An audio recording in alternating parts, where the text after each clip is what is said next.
જય જવાન જય કિસાન।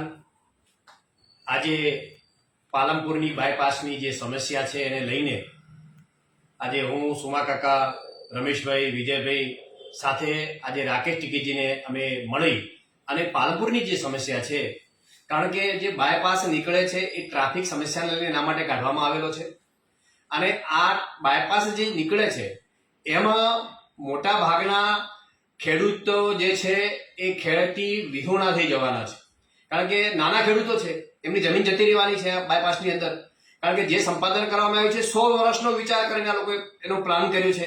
એટલે એક રીતે જોવા જઈએ તો ખોટો આખો પ્લાન થયો છે અને આમાં નાના ખેડૂતો બધા મરી જાય એવી સ્થિતિ થઈ છે। ત્યાં મેઇન પાણીની સમસ્યા છે। બાયપાસ નીકળે એમાં 50 થી લગભગ 60 જેટલા બોર પણ આવેલા છે અને એક બોર બનાવવામાં લગભગ 10 થી 12 લાખ રૂપિયા ખર્ચો થાય છે। એક તો પાણીની સમસ્યા છે અને જ્યારે આ બાયપાસમાં 60 બોર જતા રહેશે તો મોટી પાણીની પણ વિકટ સમસ્યા ઊભી થવાની છે। જે પ્રકારે વળતર મળવું જોઈએ એ વળતર મળતું નથી। જૂની જંત્રી પ્રમાણેના લોકો વળતર આપે છે।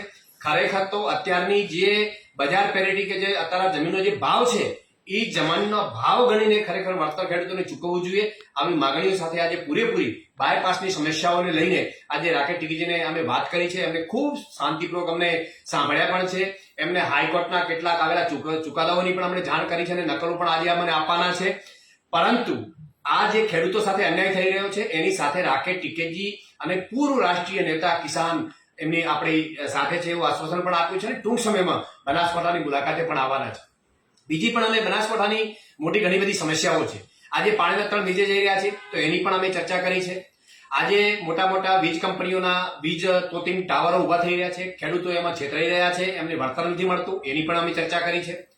આજે પાણી સીપુ ડેમ હોય, દોતીવાડા ડેમ હોય કે બાકી અન્ય પાણીની જે ડેમની કંપનીઓ દ્વારા જે પાઇપલાઇન નાખવામાં આવે છે કે ગેસની પાઇપલાઇન હોય એમાં પણ ખેડૂતોને અન્યાય થઈ રહ્યો છે, પૂરતું વળતર મળતું નથી, એની પણ ચર્ચા કરી છે। ભારતમાળા પ્રોજેક્ટ નીકળે છે એમાં પણ ખેડૂતોની જમીન જાય છે, એની પણ ચર્ચા કરી છે। પાક વીમા યોજનામાં કરોડો રૂપિયા ખંખેરી લીધા, આજે ખેડૂતોને પાક વીમાના પૈસા નથી મળ્યા, એની પણ કરી છે। બીજી સમસ્યા મોટી છે રીસર્વેની। રીસર્વેમાં ખૂબ મોટા ગોટાળા થયા છે, બે ભાઈઓ ઝઘડી મરી જાય એવી સ્થિતિનું ઊભું થયું છે। 1 લાખથી વધારે પેન્ડિંગ કેસ છે, એની પણ વિગતે આજે ચર્ચા કરી છે।